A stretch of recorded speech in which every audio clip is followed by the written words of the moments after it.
And we have learned that accused sex trafficker Jeffrey Epstein told authorities he was beaten up in jail in his New York jail cell and called a child predator. That's according to two sources. Let's go straight to CNN. Jean Casares, she's on the story in New York. Jean. Well, a law enforcement source has confirmed with CNN, as well as someone who is familiar with the incident, that Jeffrey Epstein on Tuesday was found injured. We now know, according to those sources, the injuries were marks on the neck, that they were not serious injuries. But what he is telling his jail authorities there is that somebody beat him up, that somebody did it, calling him a predator. Now, Jeffrey Epstein is in the midst of a battle to be able to get bail.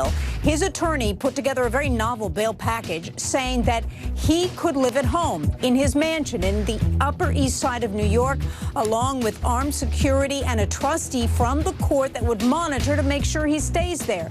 The judge said this is entirely inappropriate under the circumstances. Number one, he has access to so much money, a private plane, has no familial contacts really in the United States, and he's facing up to 45 years in prison. And he has been charged with the sexual of minors, as well as attempted conspiracy and the exploitation and trafficking of minors. So he remains in the Metropolitan Correctional Center, and the big issue now is, did he do this to himself? Did someone else do it, as he's saying, or was he trying to actually commit suicide? We do understand he is now in suicide watch. He has been in isolation because of being that high-profile defendant from the beginning.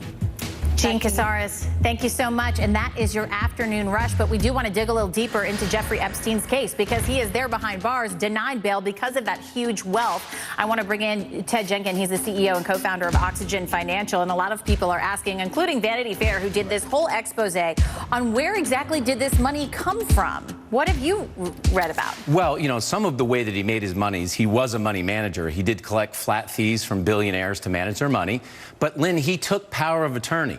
This is different than discretion. When you take power of attorney, you can do anything that you want with the client's assets. Now, I think as the mystery unravels, we're going to find out that there was blackmail. We're going to find out there was Ponzi schemes, and we're going to find out that he was a money launderer.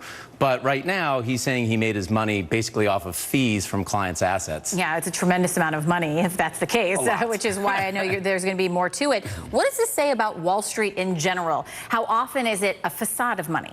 I think it's very disappointing, Lynn. You know, I look at places like Deutsche Bank that I think they willingly knew that he was doing money laundering, and there were compliance people that brought this to their attention, and really nothing was done. And it says, Lynn, in Wall Street, still, if you have a lot of power and you have a lot of influence and connections, then basically you can still rub shoulders and make things happen. For most people at home, you have to check and make sure people are registered with the SEC, that they're registered with FINRA, that you can do a background check. Why would you ever invest money, especially being a billionaire, if you could not track down where the money is? Because maybe you see that net worth, and it can be deceiving, you say, that net worth is different than real worth. Yeah, remember, net worth is everything you own versus everything you owe. What's coming out now are the assets that Mr. Epstein had, talking about his real estate, his cars, his Gulfstream, the diamonds that they found in his apartment. What they're not talking about is everything that he owed. I think we're going to find out that he borrowed a lot of money off of the assets that he had, and his net worth is not near as high as it's being reported. And the question, how did he get that much money to buy all those things? Ted Jenkins, as always, great to have you. Thanks so much. Thanks, Lynn.